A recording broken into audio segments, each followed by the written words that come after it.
Hello friends, आप सभी का स्वागत है द ट्रेड फॉर प्रॉफिट्स में। Trade with mind not heart.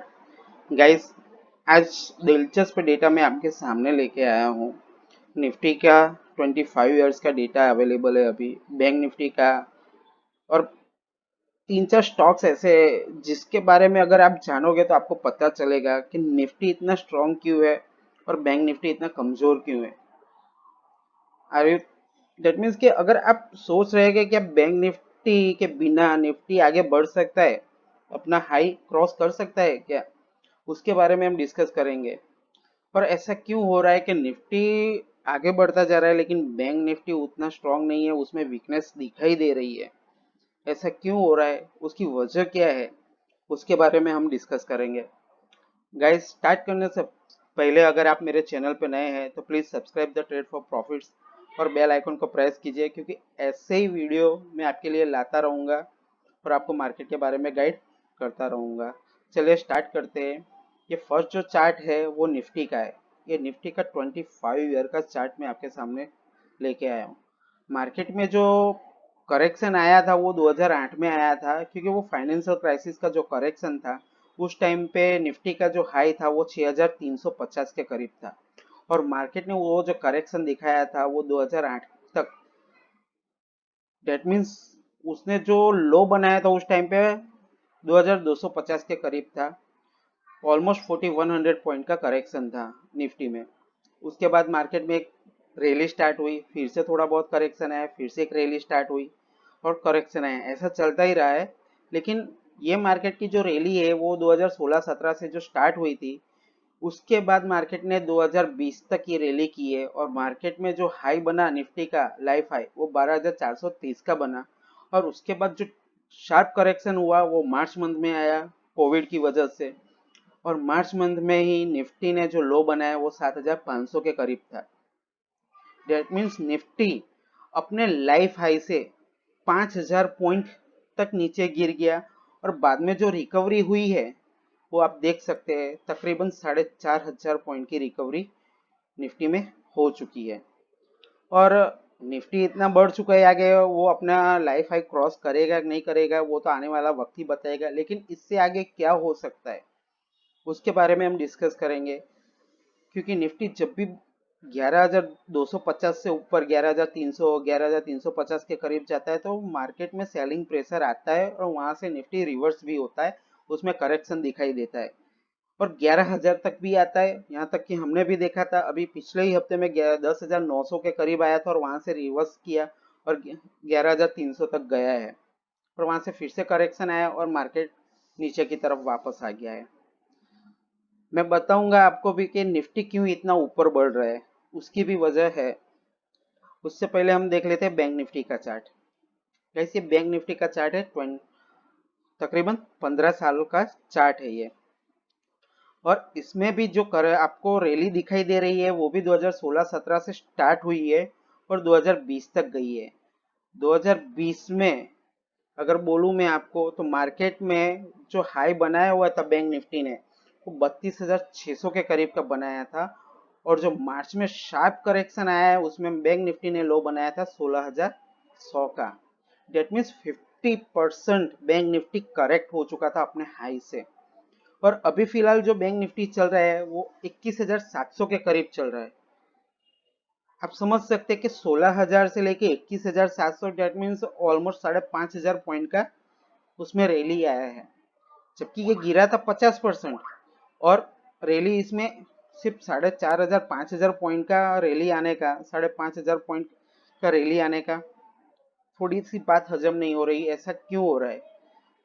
Nifty ने अपना जो वो अपने 11,300 तक वो पहुंच चुका है, जबकि वो अपने लाइफ हाई से अभी सिर्फ 1,1200 पॉइंट ही दूर है। और लेकिन बैंक निफ्टी अपने लाइफ हाई से ऑलमोस्ट 11,000 पॉइंट दूर है। कहाँ पे निफ्टी अभी 1100 पॉइंट दूर है, वहां से 10 टाइम्स अगर गिने तो बैंक निफ्टी भी दूर है। ऐसा क्यों हो रहा है, इसके बारे में भी हम डिस्कस करेंगे। उससे पहले मैं आपको बता देता हूँ निफ्टी क्यों इतना आगे बढ़ा है। इन भाई साहब की वजह से निफ्टी आगे बढ़ा है। ये रिलायंस का चार्ट है। रिलायंस का ये चार्ट मंथली चार्ट है, और आप देख सकते हैं रिलायंस में ये जो चार्ट है वो तकरीबन 1995-96 का पूरा चार्ट है, 25 सालों का चार्ट है। रिलायंस का 1995 में प्राइस था 25 रुपये के करीब, और 25 रुपये से ये बढ़ता हुआ अभी 2100 रुपये हो चुका है। डेट मीन ऑलमोस्ट ऑलमोस्ट इसने कितना रिटर्न आपने दिया है आप खुद ही सोच सकते हैं।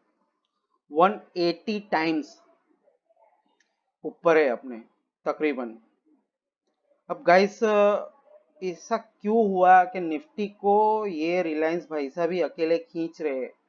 उसकी भी एक वजह है, क्योंकि रिलायंस का जो वेटेज था पहले निफ्टी में वो 9% से बढ़ा के 12.5% कर दिया, फिर 12.5% से बढ़ा के अभी रिसेंट में 14% कर दिया है। तो डेट मीन्स अगर अकेला रिलायंस का ही वेटेज निफ्टी में 14% है तो अकेले ही इतना दम रखता है कि निफ्टी को वो ऊपर ले जा सकता है और नीचे भी ले जा सकता है। अब मैं आपको ये सारी ट्रेंड लाइन्स आपको बताता हूँ। ये रिलायंस में जो रैली स्टार्ट हुई थी वो भी 2016 से लेके जो स्टार्ट हुई थी वो 2019 तक चली है, 2019 तक, हाफ तक। और उसके बाद थोड़ा बहुत करेक्शन आया और फिर से ये रैली स्टार्ट हुई, और फिर से ये 2019 के दिसंबर मंथ में हाई तक गया था जो अपने 1600-1700 के आसपास था।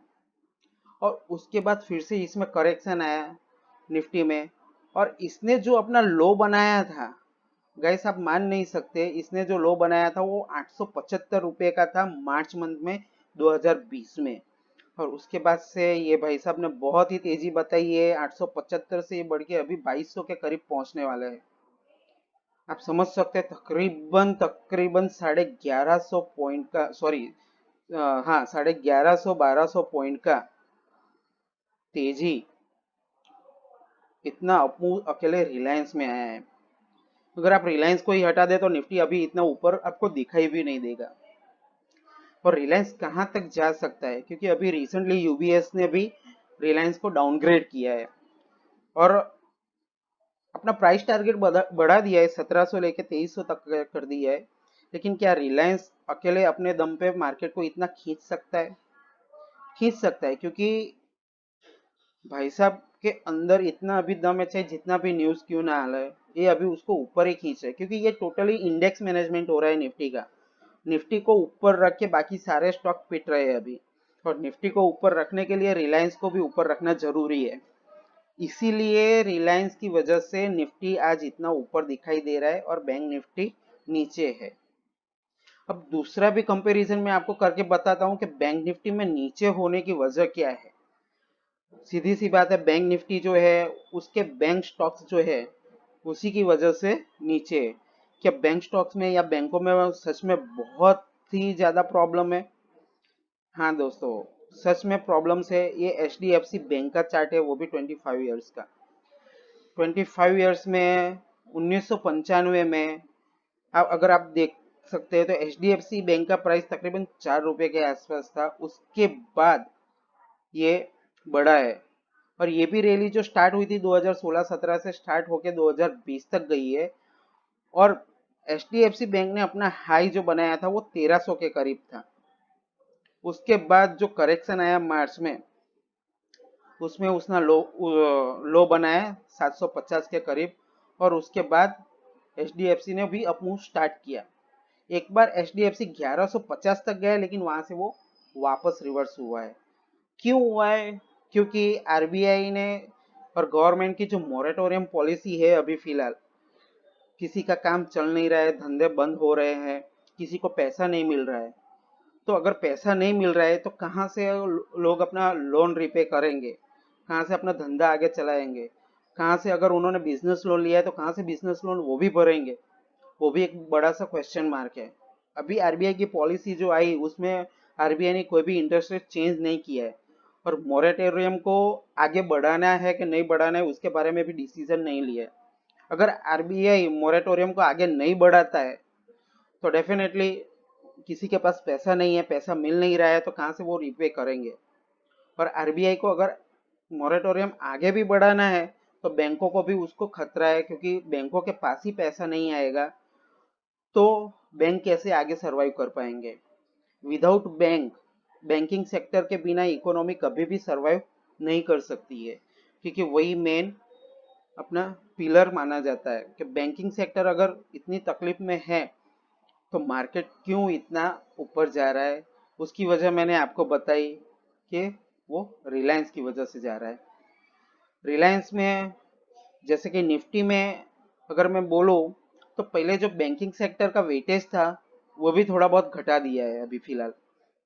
इसी वजह से सिर्फ अकेले रिलायंस का वेटेज बढ़ाने से अकेले मार्केट का क्लियर पिक्चर किसी को पता नहीं चलता है कि आखिरकार मार्केट में हो क्या रहा है। इसी वजह से ये एचडीएफसी का चार्ट हुआ। दूसरा चार्ट में अगर बताऊं तो ये एसबीआई का चार्ट है। एसबीआई का भी ये 25 इयर्स का चार्ट है। एसबीआई भी 25 साल पहले 1995 में तकरीबन 15-16 रुपए के आसपास मिल रहा था, जो अभी 190 रुपए के करीब है। एसबीआई ने अपना जो लाइफ हाई बनाया हुआ था वो 373 रुपए का था, और वहां से उसने जो करेक्शन दिखाया फिर बाद में, वो आप खुद ही देख सकते, 150 रुपये तक का करेक्शन दिखाया है। डेट मीन्स ऊपर से एसबीआई 220 रुपये करेक्ट हो चुका है, और अभी एसबीआई कहाँ पे चल रहा है, 190 रुपये के आसपास चल रहा है। मतलब निफ्टी आगे बढ़ रहा है लेकिन बैंक सेक्टर ही आगे नहीं बढ़ रहा है। एसबीआई में भी प्रॉब्लम्स हो रही है। यहाँ पे हर एक ऊपर के लेवल में बिकवाली आ रही है। इसको 200 का लेवल भी क्रॉस करना इतना भारी पड़ रहा है। इसका अगर आप रिसेंटली हाई देखें तो एक्जैक्टली 200 है, जो इसने जुलाई मंथ में बनाया था। 200 का भी लेवल क्रॉस नहीं कर पा रहा है। और ये ट्रेंड लाइन जो आपको मैं बता रहा हूँ, ड्रॉ कर रहा हूँ, ये ट्रेंड लाइन बैठती है एक्जैक्टली 235-240 के आसपास। एसबीआई जब तक 235-240 भी क्रॉस नहीं करेगा, इसमें फर्दर अपमूव नहीं आ सकता है। और एवरी राइज पे यहाँ पे सेलिंग प्रेशर आ रहा है। और अभी हम थर्ड बैंक की बात करते हैं, जो है आईसीआईसीआई बैंक।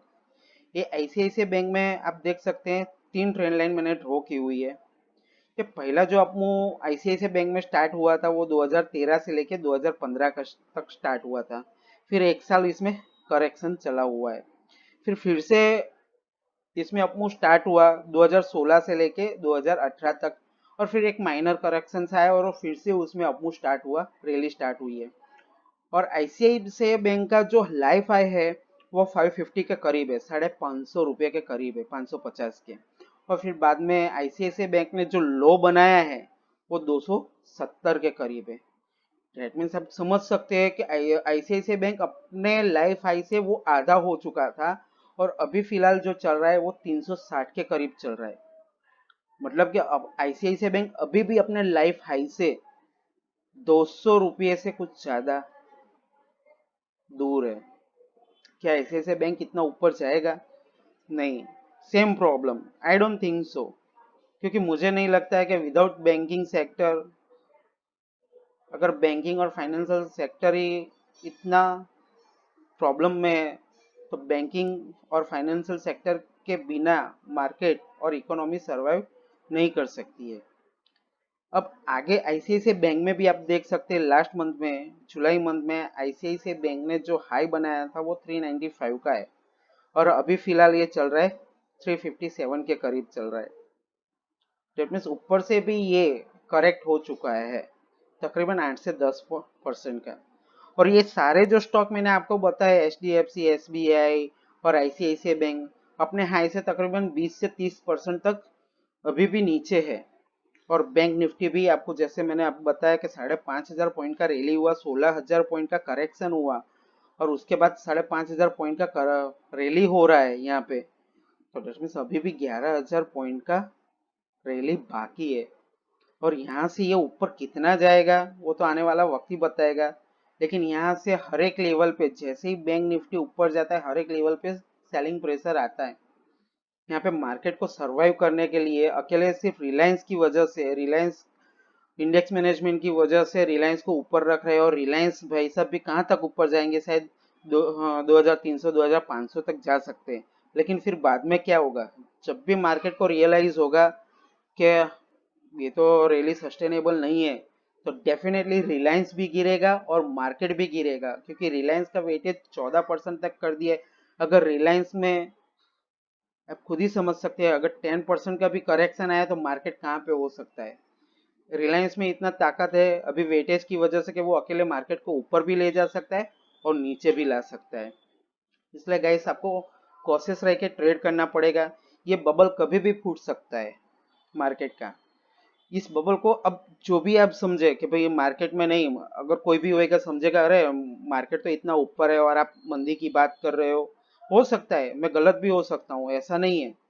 लेकिन मुझे जो सिनारियो दिखाई दे रहा है कि यहाँ पे निफ्टी कहाँ तक जा सकता है, जब तक निफ्टी 11,350 के ऊपर डिसाइसिवली क्लोजिंग नहीं देता है और उसके ऊपर तकरीबन एक हफ्ते 2 हफ्ते तक ट्रेड नहीं करता है, तब तक निफ्टी ऊपर नहीं जा सकता है। जब भी निफ्टी ऊपर जाएगा और ये 11,300 350 के तरफ जाएगा, वहां पे सेलिंग प्रेशर जरूर इसको झेलना पड़ेगा। और बैंकिंग सेक्टर के बिना हाँ अभी फिलहाल निफ्टी को ये लोग अकेले ऊपर खींच सकते हैं और बैंक निफ्टी को नीचे ही रख सकते हैं, क्योंकि जानते हैं कि भाई अभी इंडेक्स मैनेजमेंट हो रहा है, सबको सही से बताना है कि हाँ भाई सब तो मार्केट में ठीक है, अभी तो कुछ ऐसा कोई प्रॉब्लम है नहीं। मार्केट जितनी तेजी से गिरा था उतनी तेजी से रिकवर भी कर रहा है। लेकिन रिकवर कहाँ कर रहा है दोस्तों? ये बैंकिंग सेक्टर ही रिकवर नहीं कर रहा है, प्रॉब्लम यहाँ पे है।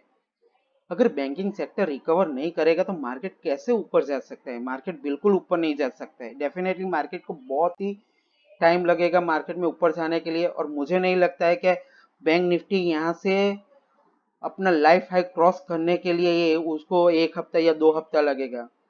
मेरे ख्याल से तकरीबन 8 से 12 महीने लग जाएंगे बैंक निफ्टी को अगर अपना लाइफ हाई क्रॉस करना है। वो भी मार्केट में सिनारियो कैसा बन रहा है, क्या कंडीशन है, उसके ऊपर रहेगा। Without banking sector economy survive नहीं कर सकती है, निफ्टी भी उतना ज़्यादा देर तक ऊपर नहीं रहेगा।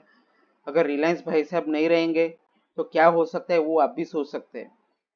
आज नहीं तो कल रिलायंस में भी करेक्शन दिखाई देगा और वो भी शार्प करेक्शन आ सकता है, ये भी देखिएगा। क्योंकि रिलायंस को हर बार ऊपर रखने से निफ्टी को ऊपर रखना पॉसिबल नहीं होगा। जब भी रिलायंस में से पैसा निकलेगा वो पैसा पूरा बैंकिंग सेक्टर में जाएगा, और बैंकिंग सेक्टर में से अभी जो पैसा निकल के रिलायंस में आ रहा है उसी की वजह से आप सभी को रिलायंस इतना ऊपर दिखाई दे रहा है, निफ्टी इतना ऊपर दिखाई दे रहा है।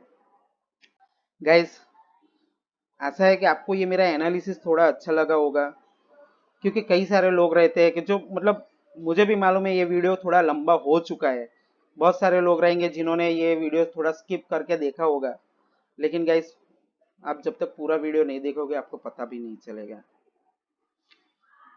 आशा है आपको ये मेरा वीडियो अच्छा लगा होगा, एनालिसिस अच्छा लगा होगा। अगर आप मेरे चैनल पे नए हैं दोस्तों तो please subscribe trade for profits और प्रेस द बेल आइकॉन, क्योंकि रेगुलरली आपको इसका नोटिफिकेशन मिलता रहे और आप मेरा कोई भी वीडियो मिस ना करें। Thank you.